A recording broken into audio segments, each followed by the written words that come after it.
Carissa and let her wow you. Okay, hello everyone. Welcome to My Mastery. I would like to introduce myself. My name is Carissa. I'm sure you all already know.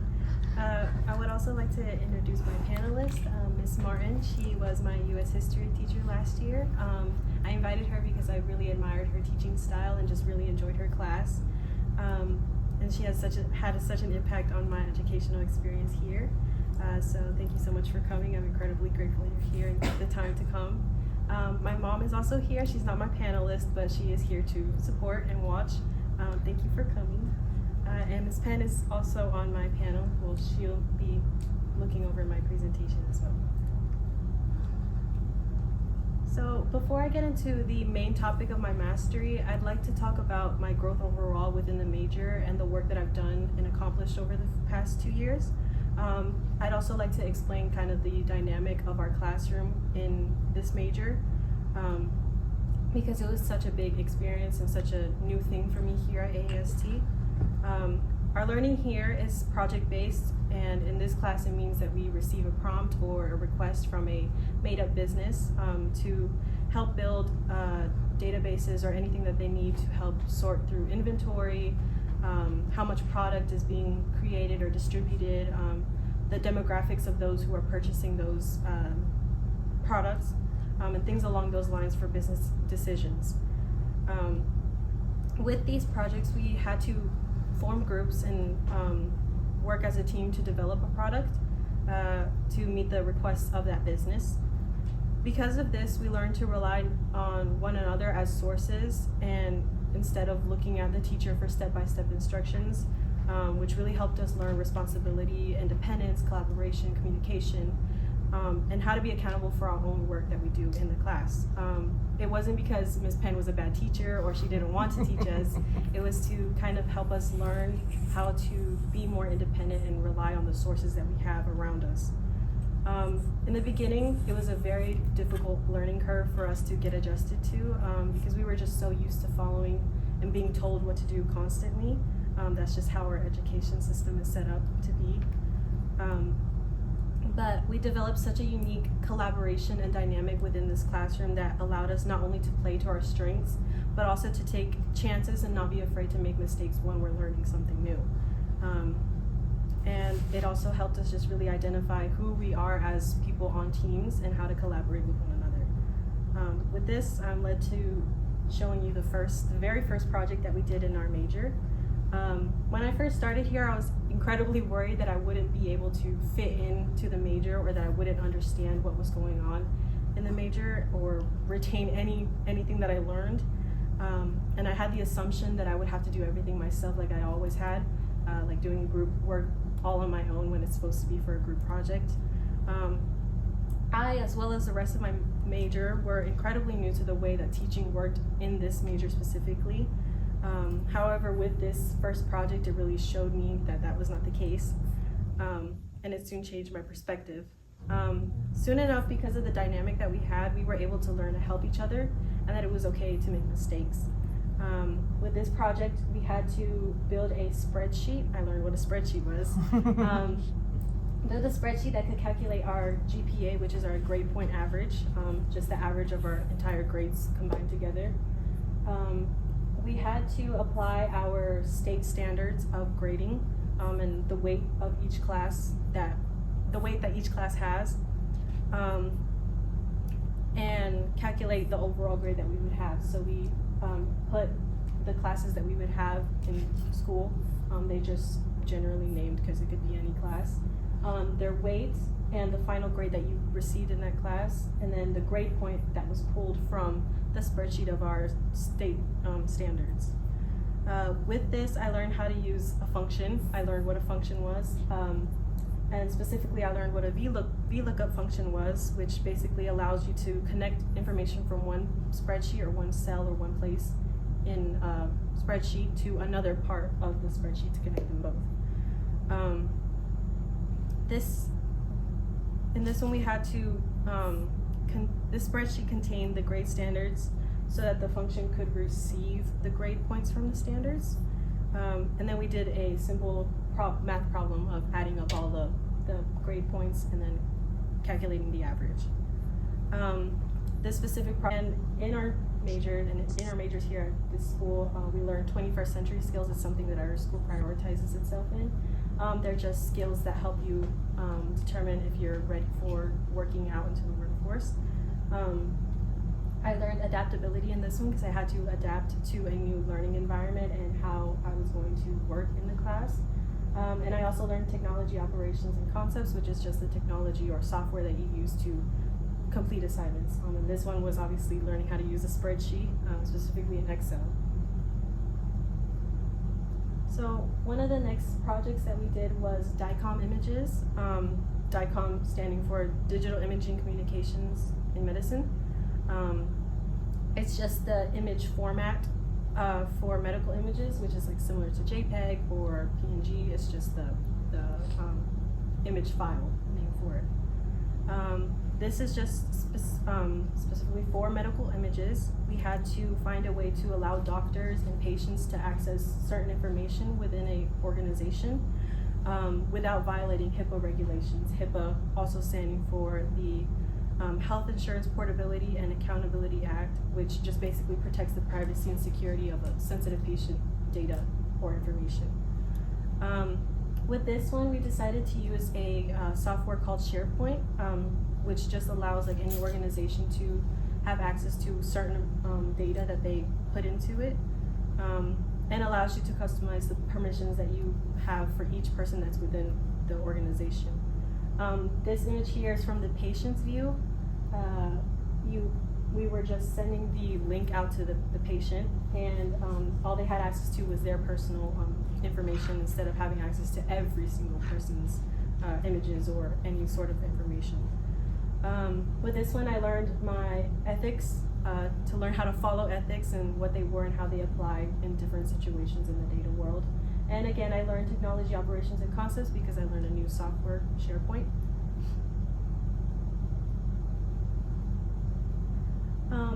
This was my first independent project. This was a senior day responses. It was given to us as a project by our administration because they needed help to contact our senior class, or the senior class of last year, to fill out a form, a Google form, if they were going to attend a trip.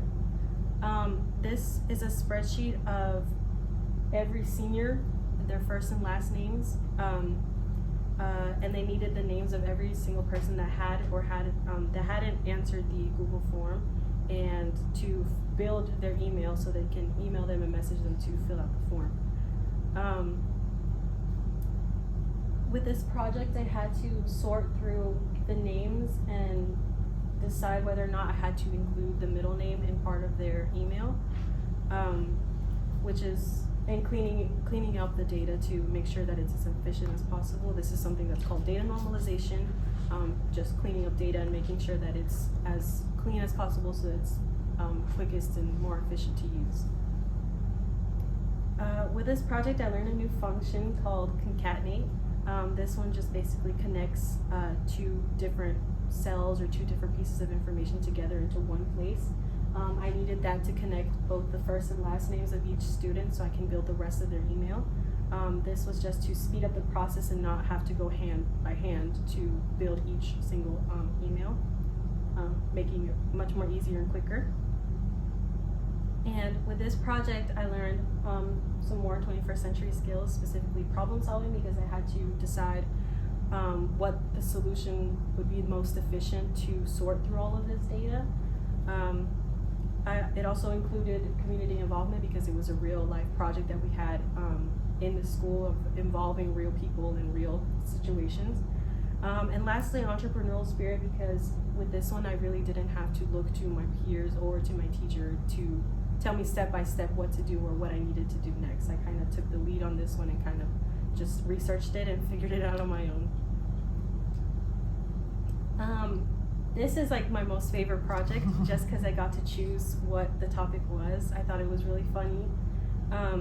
In this one, I decided that I wanted to count the amount of times the word "yeah" was said in the Thank You Next album, because I just thought it was really interesting and it was something that was very known about this album to be included in.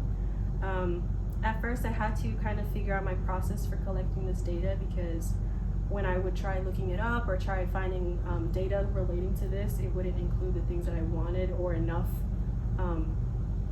information on it. So either people would only look at the lyrics or not include the background vocals and ad-libs, which is something that I wanted to know, just so that I could fully encapsulate how many times was the word "yeah" was said in the album. So because of that, I decided that I would listen to the entire album and count every single time the word "yeah" was said. Another issue that I ran into this one was deciding whether or not the words "yeah" and "ye" were also included into what I considered to be "yeah." And I ended up deciding that I would include it just because they were also very similar phrasing, and I counted them all one by one. With this one, I decided to visualize the data so you can actually see how many times it was said, just because I think seeing things is a lot more impactful than just reading it or being told it. I used a software called Tableau, which is just a data visualization website that allows you to put in data and then have it come out as something like a graph or a pie chart or something. With this one, I learned a lot about problem solving because I had to develop my own standards of what I would consider to be the word "yeah." And I used a lot of my creativity with this one just because I got to choose what type of topic I wanted to focus on and what kind of data I wanted to collect. And critical thinking because I had to decide whether or not something would be counted or how many times I would consider it to be an actual word.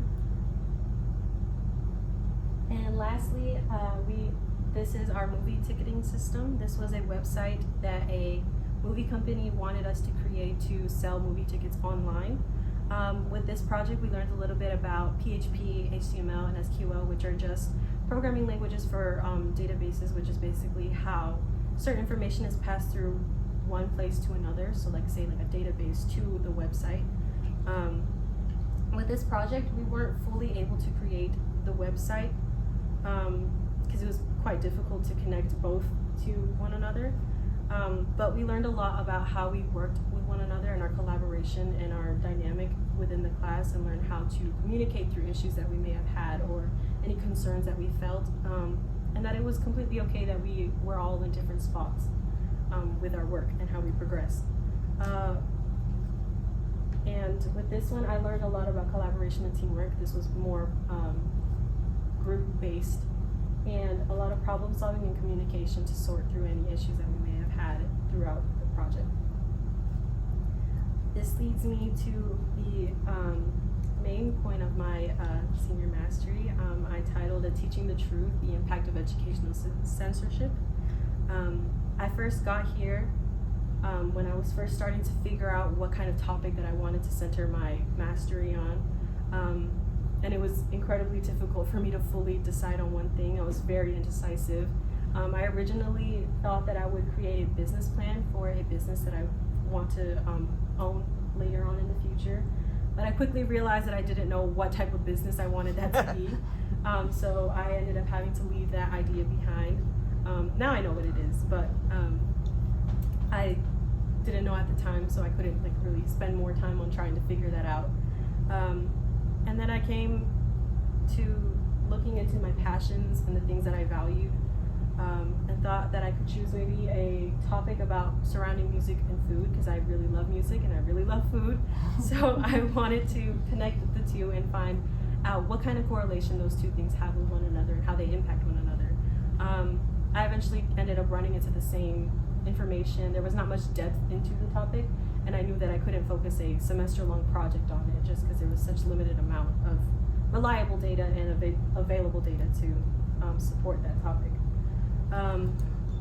I then decided to look a bit deeper into what I found to be most important to me, and I realized that education has always been something that has caught my attention and been such a prevalent thing in my life, especially considering how I was raised to always put in my best effort, and as long as I'm trying my best, I can make it throughout my education. And it's also just important to me because I'm still a student. I'm still in school.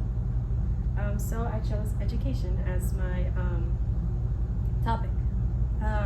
Once I chose this topic, I thought for a long time about what specifically I wanted to focus on in education. I knew that there's a lot of inequality within education and that a lot of marginalized communities don't have access to it, which is something that I've seen in my own community as a Hispanic woman.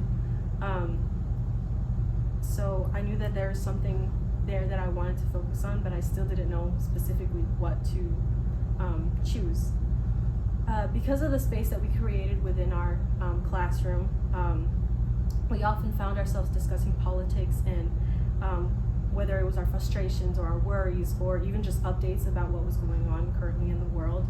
And one thing that always caught my attention was the lack of knowledge of certain events that have happened, or either because I didn't know it or other people didn't know it, because it wasn't shown enough in our daily news or conversations that we had often. This is something I've always taken note of since I was like 13, and something that I've always wanted to kind of look into more and have more knowledge about. Censorship to me is the removal of access to data, which is how it kind of relates back to data science. And I saw it fitting to be what the major was about. Because of that, I decided to focus on researching censorship in education. My main goals for this presentation is to define what censorship is and explain how it impacts not only education but also society as a whole, and just raise awareness about it and hopefully spark some sort of change to increase diversity within our society and within our education. With that, I'm led to my mostly overall question, that research question for this project, which is, what about censorship is preventing education from benefiting students and teachers? Because we need to recognize both as well as the rest of society.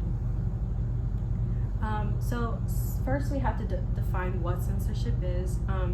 Censorship as a whole is just a restriction of speech or ideas that are deemed harmful or even offensive.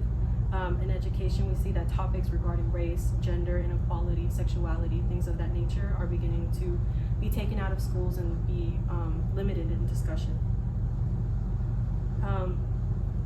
Censorship as a process can be seen in banning books or removing certain curriculum that involves any type of speech or reference to these topics. And it leads to a lot of self-censorship, which is just a kind of like holding back from saying certain things to avoid backlash, and limited discussion because of that holding back. This is happening all over the United States. This graph shows what type of bans are happening around the US. In the red, you can see that these are laws in place to prevent any of these topics from being talked about in schools. The orange is the state policies themselves. The yellowish beige is the proposed bills, so it's not official yet, but it is being proposed. And the pink, which is only really one state, is inactive laws because they could be appealed. The one thing I really want to point out is that these are all the laws that are being put into these states are mostly in the southern states, which is historically more conservative and just more restrictive on things that are more relating to these topics. The amount of book bans throughout the years in the US has increased dramatically since last year, specifically within books targeted to young adults, which is people in high school, people that read, that are in high school. And with these book bans, certain references to sex, people of color, or LGBTQ are banned, even if it isn't the main purpose of the books. It just has some sort of reference to it.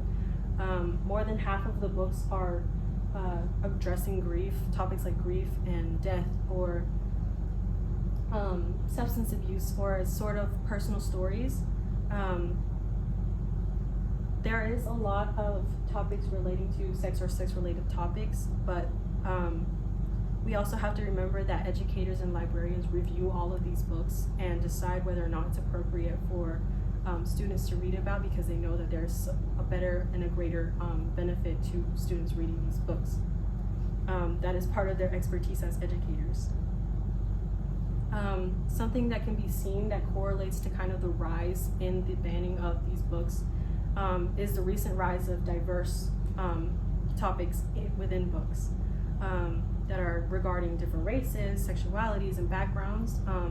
The more that these topics are being written about in books, the more books about them are being banned. So how is censorship harmful within schools? One of the biggest things is that it blocks communication. Communication is the biggest part in how we interact with the world and how we make connections with one another. It's also how we develop understanding of each other's experiences and how we learn about the world around us. But with censorship, none of that can happen. Communication leads to understanding and compassion because we learn a lot more about how things have affected people's lives and experiences, and it also encourages critical thinking and development because you start to begin to ask questions on why is this happening, how is it happening, or how does it affect someone, and helps develop better thought processes on how things are going on in the world.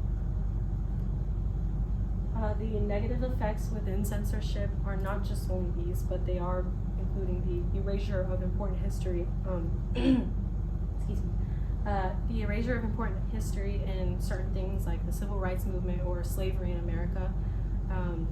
It also leads to a lack of awareness because of these topics being limited and not being fully dived into. It also leads to insensitivity because of the lack of knowledge and understanding of these events and their importance in our history. It also leads to self-censorship, which I briefly mentioned earlier. Teachers and students avoid talking about these topics to avoid any kind of conflict or any type of tension within the classroom that has already been put into place because of these laws and policies that prevent them from being spoken about or further elaborated on. Because of that, it also leads to tension and division because of, again, the lack of understanding of one another's experiences. And eventually it can lead to the loss of democracy because there is no understanding of people's experience and involving yourself into your community to help benefit others. Many critics of having these topics within these schools say that they can be inappropriate or going against family or religious beliefs, pushing political agendas, or being too divisive and causing conflict, or shaming or making students feel guilty about their identity. That's mostly related to students who are white. Mm-hmm. And it even can be said as anti-American because it promotes a certain diversity that people are not fully comfortable with yet. But while these statements can be true in some ways, like it being inappropriate, there are many ways that these topics can be taught appropriately to children and according to their ages and their ability to understand these topics. Teaching about diversity, fairness, and inclusion can be developmentally appropriate when framed correctly for these different children. According to research done by the American Psychological Association, children from the most smallest ages can notice biases in race and gender and differences like that, with the youngest being as young as 3 months old, preferring faces from certain racial groups, and avoiding these topics can actually reinforce those biases. Age-appropriate materials also use gentle and factual language and encourage empathy. They don't include graphic or explicit content. And the purpose of teaching these topics isn't to promote or force a certain agenda on children, but rather to teach them to understand about the real world and ask questions and think critically. Things like history and literature are innately tied back to race and gender and power. So ignoring these topics can lead to an unfinished and distorted view of education and those events. Real education includes different perspectives and different. It includes various perspectives and allows for deeper thought and helps students form their own opinions and informed views. The American Historical Association even encourages and supports inclusive teaching as it's essential for historical accuracy and civic readiness. Schools are also not asking or attempting to change students' beliefs, but rather to have them understand and learn about others' experiences and perspectives. By respecting diversity, values are not being replaced. It teaches students not only to work, but also live in a world where everyone is incredibly different and will always have different views and different experiences. And policies also exist within schools to opt out children from learning about certain things if parents don't want to. This kind of balances parental rights with students' rights to information.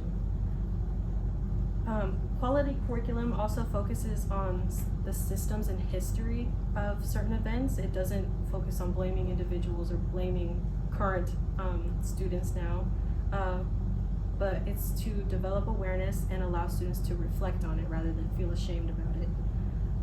With proper discussion, this can be understood and asserted that it isn't meant to blame someone now, or shame on them, but rather to raise knowledge and awareness about these topics and how they're still relevant in today's culture and today's time. Avoiding these truths about history and does a disservice to everyone regardless of their background. Conflict also occurs because topics were never fully addressed in the first place, because it leads to misunderstanding, and being able to discuss things like identity and inequality builds not only empathy, but also problem solving and reducing bullying and misunderstanding with other students among each other. Avoidance doesn't create unity, it just fosters ignorance and resentment with different people. It's important in many ways, specifically for students. It's improved their critical thinking because they learn how to think more profoundly about the things around them in the world. And it allows them to analyze certain complex issues within the world and the histories that are behind each of these topics, which then prepares them to navigate the real world. A study led by First Book, which is an organization that focuses on providing the needs necessary for every student to have access to education and be able to succeed, finds it necessary to ensure that 72% of educators observed a decline in student reading and engagement when it comes to having certain books being restricted or banned. There's also increased empathy and respect for one another when we talk about these things, because it exposes children to diverse identities and experiences, and helps them build compassion and reduce prejudice and those biases that they may have already formed. And it creates a stronger and more positive learning environment for everyone to thrive in. It also helps benefit mental health for those of marginalized backgrounds. Students of LGBTQ+, students of color feel supported and safe, which improves their mental well-being within school and leads to academic engagement. Inclusive curriculum has also been linked to better academic outcomes, particularly for marginalized groups. The Argueta reports, which is someone who works extensively to explore the benefits of inclusive education, finds that inclusive settings contribute to improved academic outcomes for students with and without disabilities or different backgrounds. And having these topics also include preparedness for a diverse world around them. And students are a lot more ready for multicultural workplaces and civic life with stronger communication and social skills. For educators, it leads to a more honest and engaged teaching style. Teachers are able to provide fuller historical context and foster meaningful discussions, because students will always end up talking about certain things no matter what, and it's kind of hard to manage those conversations when there's so many restrictions on what they're allowed to talk about. It also leads to stronger student and teacher relationships, because educators are a lot more trusted when they're able to support and reflect student identities. According to the National Library of Medicine, students who perceive that their teachers are culturally responsive feel more engaged at school. This can help reduce the harm that racial discrimination can cause through sensitivity and honesty. And for society, it increases social cohesion and unity. because it exposes to diverse experiences and reduces divisiveness because there's a better understanding of everyone's experiences. It also leads to a stronger democracy because educated citizens have a better understanding of social issues and are more likely to vote and engage and contribute to their political climate more constructively. So what can we do with all of this information? We just need to continue supporting one another, supporting your teachers, your fellow peers, students, to combat censorship from fully affecting everyone. Unity is key to helping that. Keeping yourself aware of the events that happen involving censorship and what is being censored, and the consequences that it has on different groups and people. We can also petition and talk to our congressmen to show our distaste for these policies and laws that are being proposed and put into place. And most importantly, continue to learn and educate yourself despite the circumstances that censorship has put in, and continue the cycle of knowledge to be shared and have everyone have a better understanding of these topics. I want to show you my website that I created for this topic. It's to better educate you, to help you learn about what censorship is more deeply, and I have access to the research behind all of the effects of censorship. If I can just pull that up quickly. This links to my research paper that I had put in all my research about this topic. Everything connected. It just shows my research that I put in behind this. It's okay. We'll be done here in a second. My research behind this topic.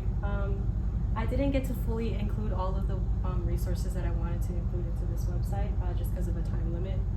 But I did include, again, where the censorship is happening. It's a lot more in depth and shows more of the research put in behind how they collected the data of who's banning what and what's being banned.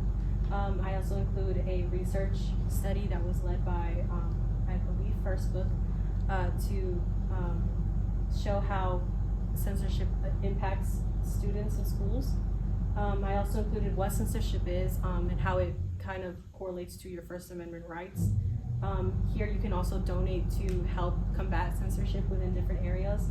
And I also included the executive order for 14190 because this is a executive order that criminalizes educators if they show any type of bias or any type of support to those who of different backgrounds, specifically of LGBTQ plus backgrounds. And it is, I believe, is one of the most biggest and most impactful orders that are still currently in place that threaten education and are just really harmful overall for everyone. And that is my presentation. Great, we'll give you a round of applause first.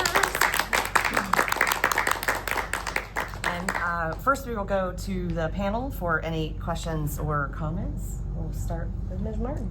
I'm very intrigued, of course, with the topic. So I'm hoping in my classroom that I was able, to toe the line, between... As we must do. Right, because that's always a struggle for a teacher. I think you probably know I also believe censorship sucks. So I'm totally on board with you. We're on the same team there. It's all right, don't worry about But it. again, they make it difficult. I'm curious if you knew what the status was, and maybe Ms. Penn does because she's a real advocate for educators.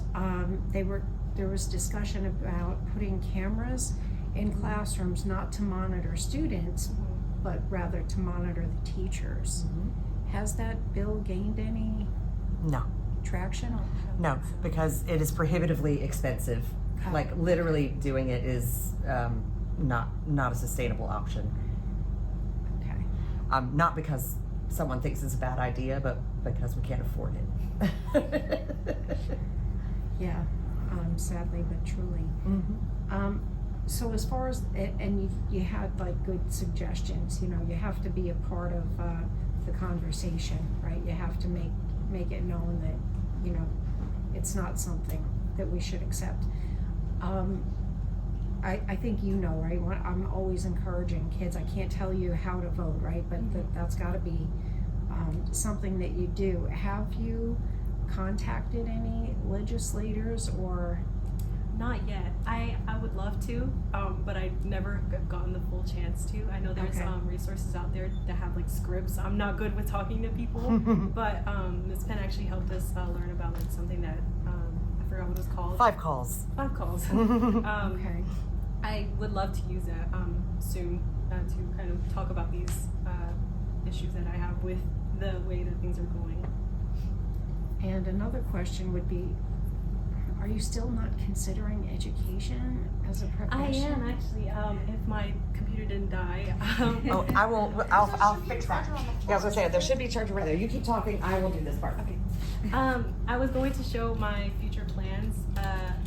I've been accepted. We're gonna get that. Yeah. Just to kind of already talk about it, I do consider something in education. I really enjoy music, so I really want to do music education. I believe music teaches really close to the heart for me, and I just really love it.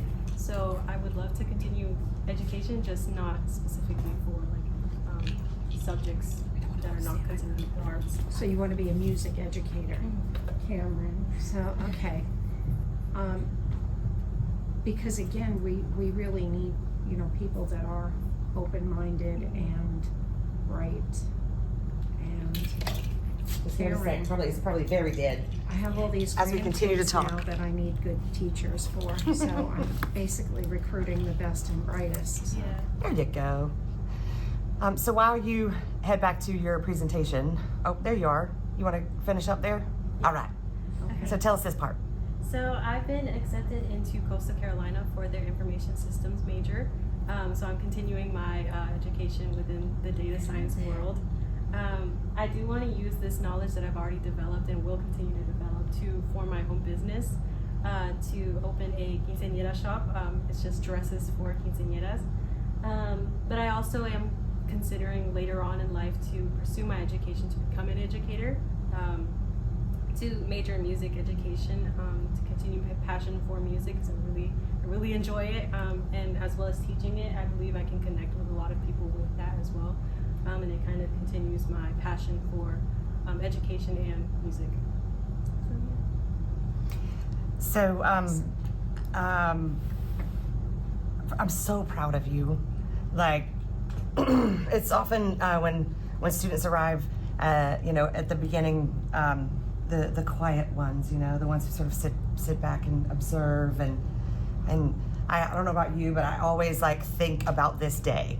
I'm always like, what's that day gonna be like? What's the journey gonna be like? You know, by, you know, at the end. And when a student is quiet, you know, you always have this little thing in your inside that you're like, oh, I hope that they're able to get up there and do this thing. And you did, and you killed it. So good. And I think I'm feeling the same vibe that Miss Martin is teaching. You would be an excellent educator. Do all the things you want to do. Just know that education, that you could rock that, no problem. Particularly because you so bravely and adeptly handled this hot button sensitive topic the way a teacher would do it themselves. I mean, you know, I would be entirely comfortable with you presenting that to our school board, some of whom would disagree with you vehemently, right?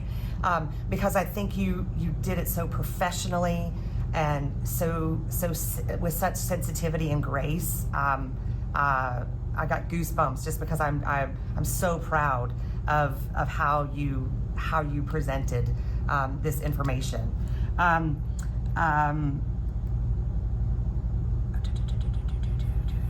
I also, it's one of the reasons I love our major so much, because it can look like a whole bunch of code, or it can look like the ability to now critically think and use data to support something that you're passionate about, and that is what I think that you have accomplished so well here. And it's the thing I wish that I were better at communicating to people about this major, is that you can be passionate about music and culture and beautiful quinceañera gowns and business and data, because like I tell everybody, data is in everything we do. And even if you don't directly deal with the data at the computer, you still have to react and move with it. And I just think it's a great example of that. Your slides look great. Your site looks great. You checked all the boxes, as you always do. So my question for you is, it's fairly generic, but it's kind of a big one. Do you now think you made the right decision in coming to AST? Absolutely. And why?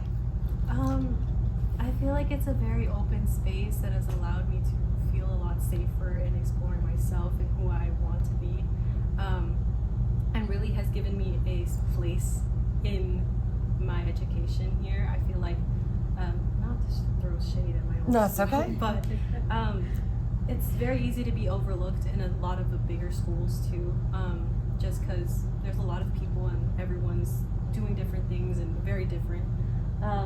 But here I've been given a voice, and I've been given the opportunity to kind of continue and be more individualistic about what I want to do. And it's just really helped me get out of my comfort zone, just because of the way that the way we work with projects and public speaking and things like that. So I've really grown and learned a lot about myself in the past 2 years that I never thought I would have accomplished so soon, especially considering that when I was at my old school, I wasn't able to feel more confident. I feel a lot more confident now than I have before. I have been given a voice is like a mic drop moment for me, right? No joke. What? I know. I'm like, can we put that on the brochure? Because that just like hit me in my teacher soul. Yes, ma'am. Yes. All right. You know, because I'm exhausted and I don't want to cry. Mom, if you want to respond or say anything, you're welcome to. But you can talk privately later, whatever. Is there anything you want to say? Just to build on what she just mentioned,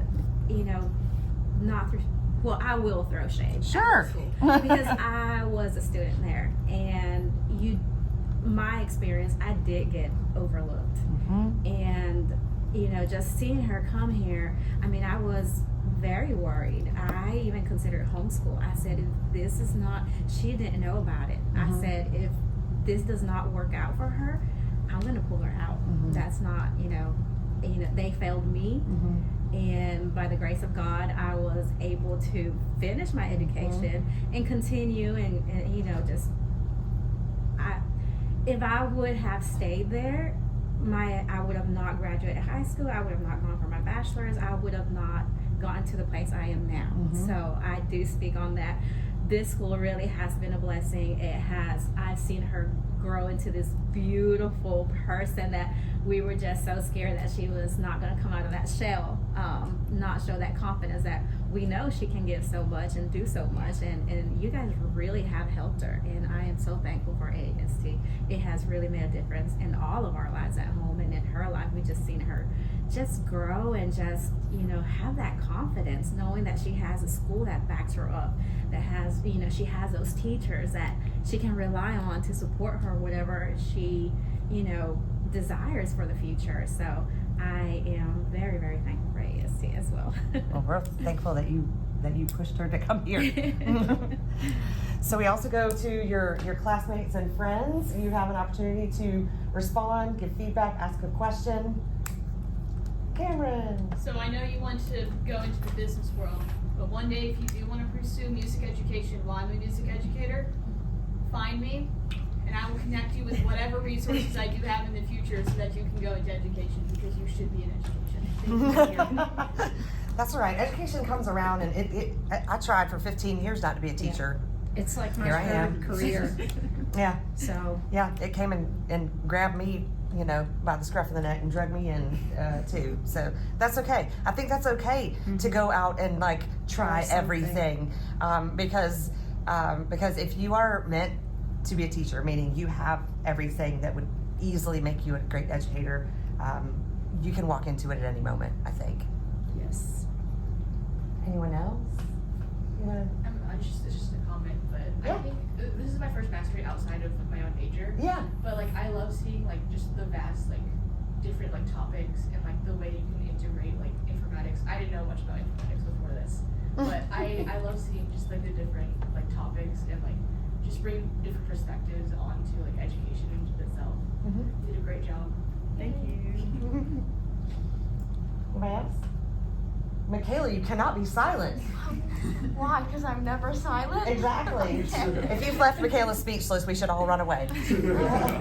No, I just think, like, I mean, based on what my mastery is about, right, is feminism, and that you should always, you know, be unapologetically you, especially if you are a woman. And, like, wanting to go own a business that is, like, strictly to empower women within their own culture. A quinceañera is like a huge thing. Yes. You know, I don't know much about it, but, and I've been to one of like my dad's work friend's daughter, and I was like, I didn't, you know, it wasn't my space, and I was there just to support her, and it's really this beautiful thing, and the fact that you want to like go into it and be like, yeah, this is my store, and I empower young girls to go through this monumental part of their young life to become an adult, and I want to support them and make them feel beautiful and look beautiful. Like, that is also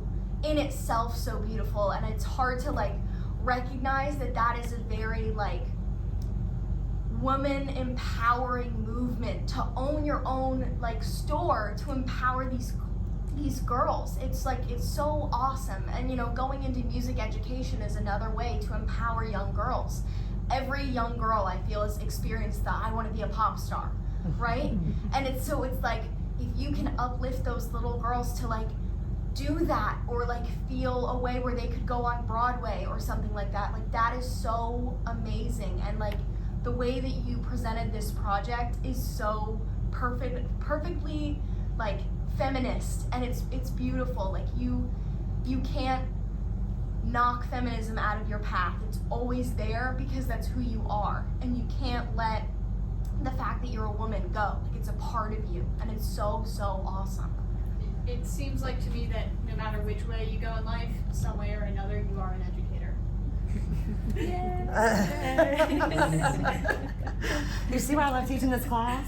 Like, this is how they talk all day, every day. I'm amazed. It's, like, isn't it incredible? I need to take your class because I've always told her I lack in that part in communication, getting your message out, your views out, and just be proud of your way of thinking and having that confidence to portray it to others. You know, Our generation was not. Anyone ever do this to you? Yeah. Mm-mm. Yeah. That's a no-no.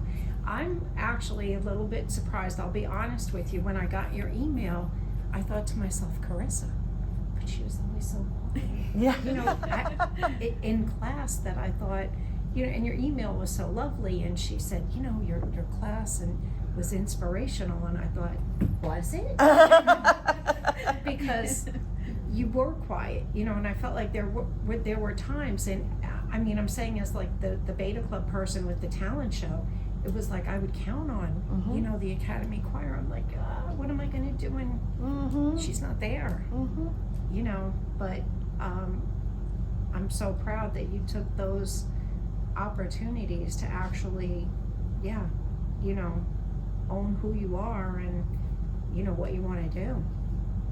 That's my favorite thing about the Academy, and the thing I agree that is so powerful is that, in part because we're smaller, and in part because I think we have an amazing faculty that we're going to take a picture real quick, that the quieter student does not get overlooked. Right. Does not become I'm glad the she lesser student in any way. Yes. Yeah. I'm glad you